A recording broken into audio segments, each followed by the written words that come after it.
is the driving force of India's journey.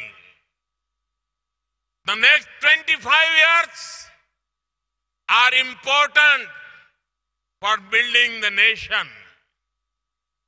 Yuva Shakti's dreams decide India's direction. Yuva Shakti's aspirations decide India's destination. Yuva Shakti's passion decides India's path. To harness the Yuva Shakti, we need to be young with our thoughts, with our efforts.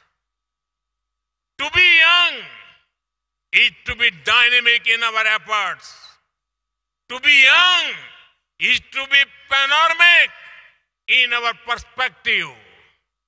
To be young is to be pragmatic. Friends, if the world looks to us for solutions, it is because of the dedication of our Amrit generation. आज जब दुनिया भारत की तरफ इतनी उम्मीदों की नजर से देख रही है, तो इसके पीछे आप सभी मेरे युवा साथी हैं।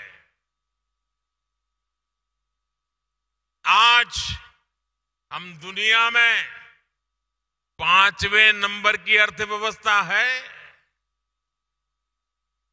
और हमारा लक्ष्य है कि हम इसे टॉप 3 में लेकर के जाएं। देश की ये इकोनॉमिक ग्रोथ हमारे युवाओं के लिए अपार अवसर लेकर आएगी। आज हम कृषि के क्षेत्र में दुनिया की अग्रणी ताकत है। कृषि के क्षेत्र में टेक्नोलॉजी और इनोवेशन से एक नया रिवॉल्यूशन आने वाला है।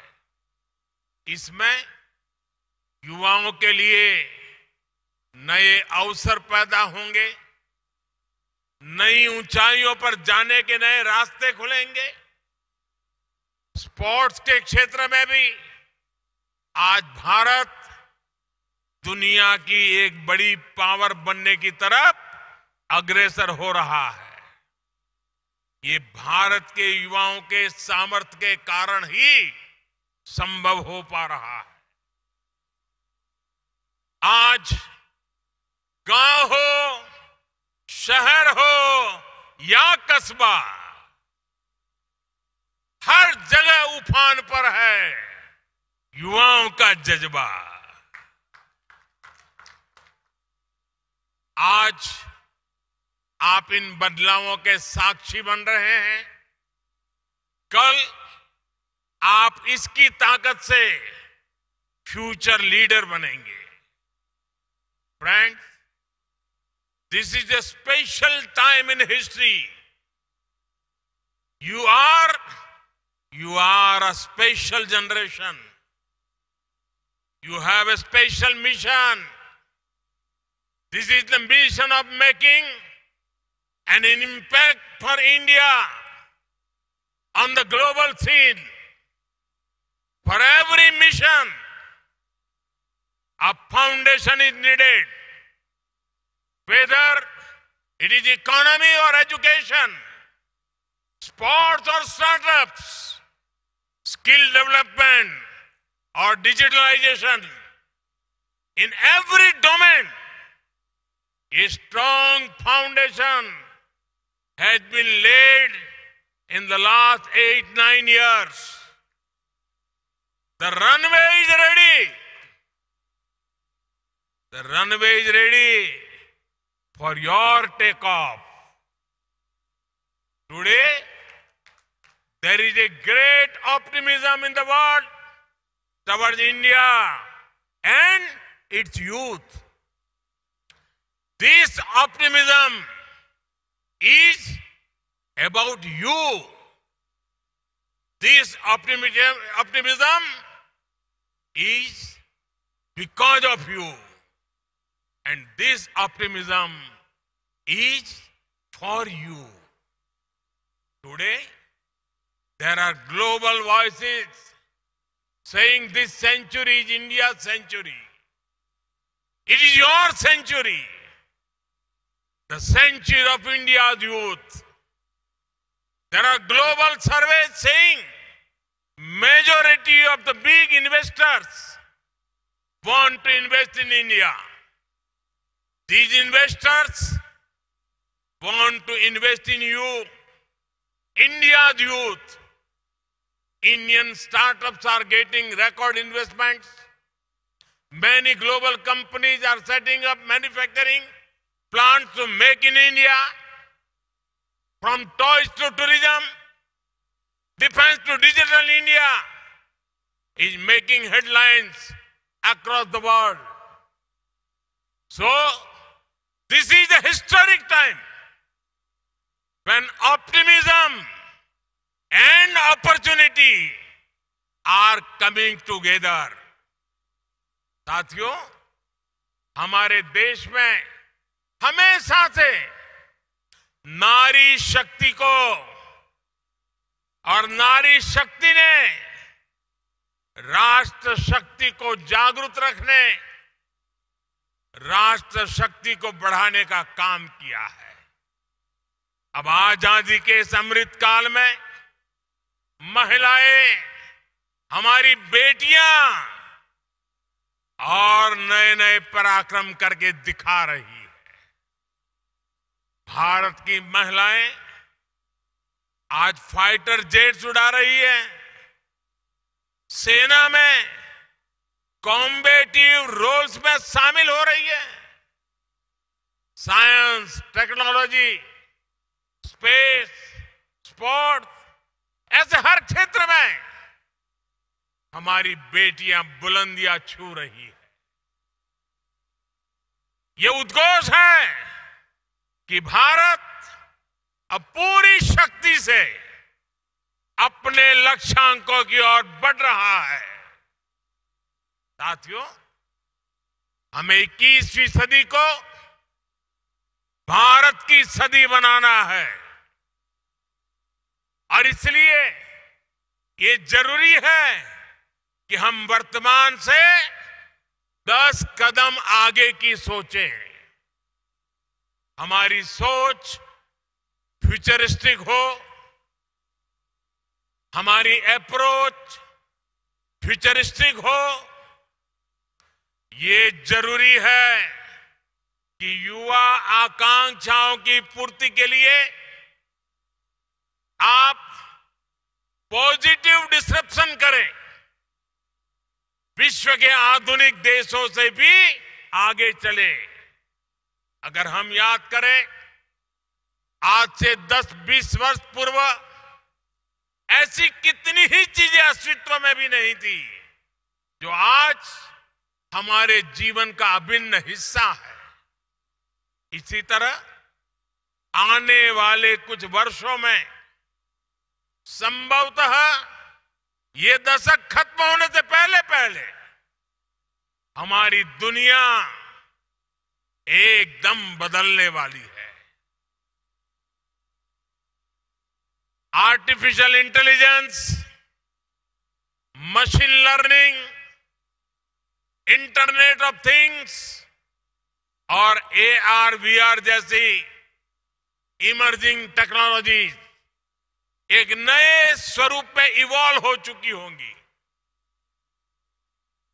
डेटा साइंस और साइबर सिक्योरिटी जैसे शब्द कहीं ज्यादा गहराई से हमारे जीवन के हर आयाम से जुड़ चुके होंगे। हमारी शिक्षा से लेकर देश की सुरक्षा तक, हेल्थ केयर से लेकर कम्युनिकेशन तक, सब कुछ एडवांस टेक्नोलॉजी के जरिए एक नए अवतार में दिखने वाला है।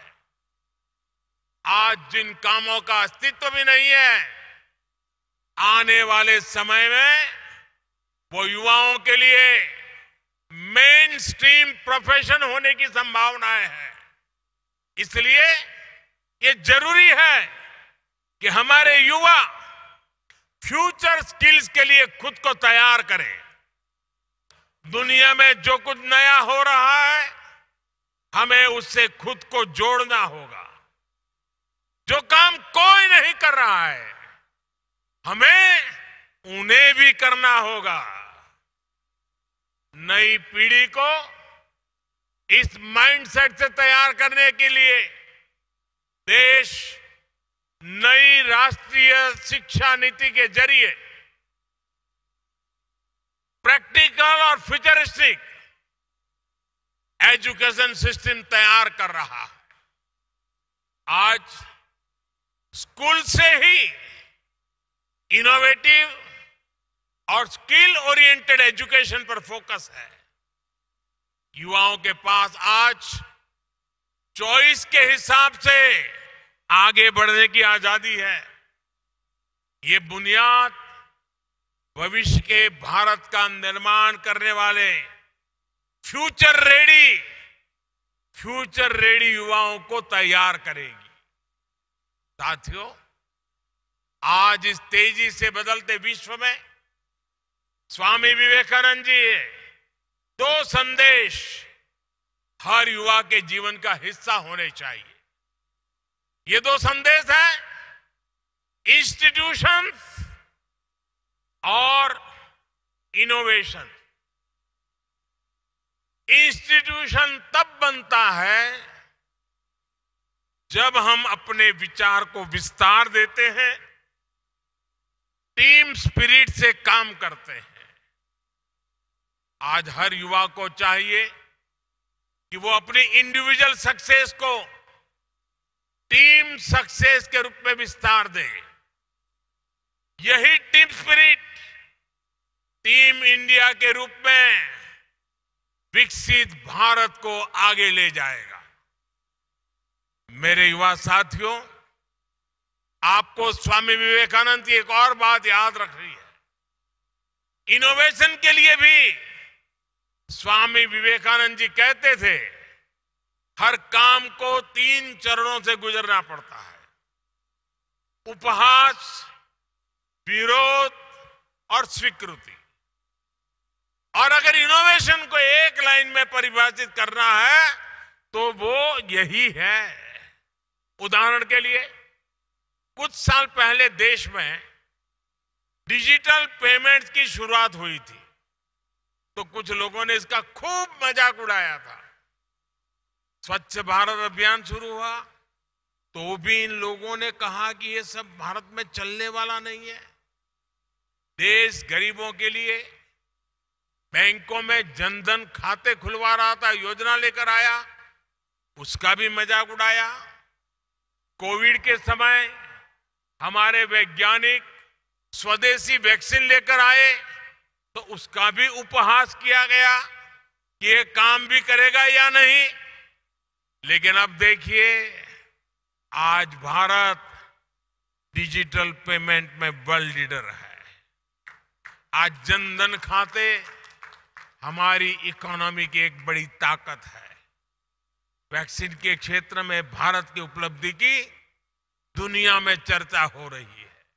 इसलिए आप युवाओं के पास अगर कोई नया आइडिया है तो याद रखें कि आपका उपहास हो सकता है, विरोध हो सकता है, लेकिन अगर अपने आइडिया पर आपको यकीन है तो उस पर टिके रहिए, उस पर भरोसा बनाए रखिए। आपकी सफलता मजाक बनाने वालों की सोच से कहीं बड़ी साबित होगी।